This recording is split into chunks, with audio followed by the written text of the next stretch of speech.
Kaya naman, samahan niyo ako sa aking night's journey dito sa Thailand. Nagbook na nga ako ng motorbike na walang helmet, guys. Palakasan na lang talaga ng Guardian Angel. Isang A naman para sa tallest building dito sa Thailand. Ang mas talaga ng structure nito. Pero ang destination natin dito sa Empire Tower. Sobrang nakakatuwa yung mga local dito.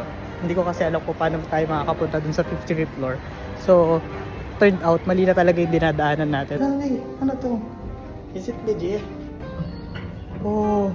Medyo kinabahan pa nga ako dito. Hindi kasi ako nag-search kung ano itsura nung pupuntahan ko. And may pinapasukang room pala papunta dun sa elevator na mag-aakyat sa atin sa 55th floor. Ang gara nga nitong elevator dito, guys. Tingnan mo naman kung gaano kaangas yung design. Hey, 54? 55? Ganda sana nito eh. Pa lang yung dumaan. Joke. Nagulat nga ako, medyo matao. Pero buti na lang, mabilis lang din magkaroon ng seat. Tingnan mo naman yung view. Grabe. Sarap mag-ice cream with this kind of view. Ang nagastos ko nga dito ay 250 pesos. Na-enjoy mo na yung view. And syempre yung aesthetic na lugar nitong Arabica. Sarap talaga ng amoy ng kape. In fairness,